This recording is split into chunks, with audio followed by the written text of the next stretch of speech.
Fixing grind marks on steel. In this video, we will show you how to take these grind marks and blend them back in to the hot rolled color. So we'll grind these weld marks down so we get some shiny steel underneath it. And so what we'll want to do is we'll want to use a little bit of PC-9, and that will help us blend it back in so it looks like mill scale. So now we've grounded all these sides down and made it so the welds are non-existent and nice and flat, and all we need to do is fix those marks where we've made the grinding.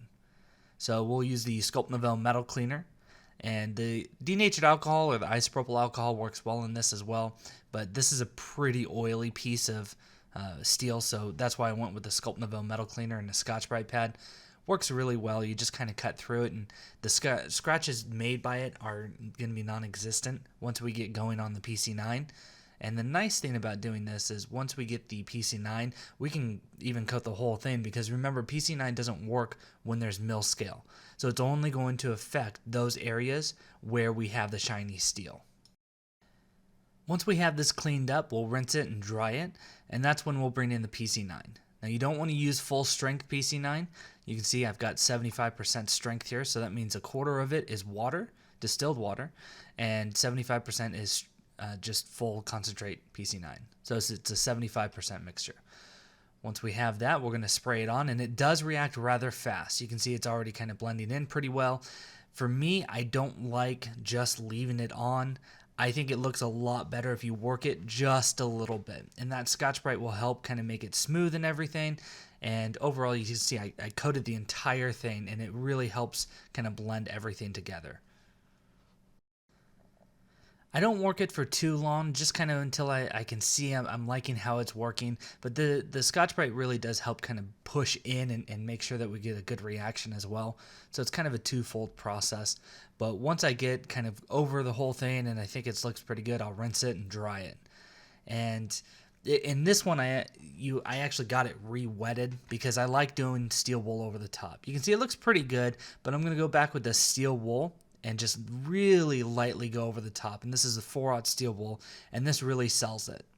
So you can see it's really starting to come in little even better. You don't need to worry about pulling too much off. The 4/0 steel wool is really soft on that. If you do somehow kind of over scratch it, or you're thinking it doesn't match good enough, you can go back with another coat. You can keep working the PC-9 until it looks perfect to you. So that's the nice thing about doing these processes, is if you somehow mess it up, you just can do it again. But yeah, it's pretty easy, straightforward process. Here we've cleaned off all the steel wool particles and rinsed it off and dried it, and now we're going to heat it up to get that moisture off, because it's been in the water quite a few times.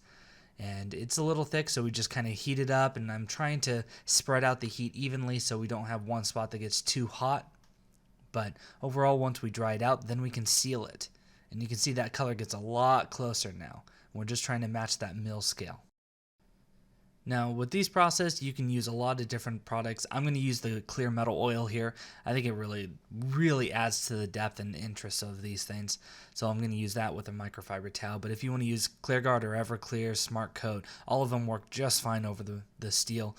But the oil, I really think it adds just the right amount of depth to make everything look real nice and interesting. So we've gone over the oil in other videos, but essentially you just want to get a real small amount on the rag and really just start burnishing it right away and pulling off the excess with another part of the rag, and that's the best method to do that. Now I can see in one of these corners here that I can still see where I ground down, and all you need to do to fix that is get a different grind wheel and kind of soften it up a little bit. You can do this with 200 or 320 grit sandpaper, something to that extent. Just soften it up just a little bit more, and that's how you can avoid that step, and that would have helped make this blend in so much better as well if we just did that one extra step. So just extra pointers there, but overall it looks pretty good. It's only when the light catches it I can really see where we did all that work. Just as another side note, you actually don't need to grind off your welds. If you want to leave your welds on there and you just want to blacken them, the PC-9 will usually do that as well. You just need to make sure that I usually go over with like a nylon brush to get in and out of those bubbles, and that ensures that we don't develop any rust in there as well. But the oil works well for that to get in and penetrate. And here we have our final PC-9 touch-up on the grind marks.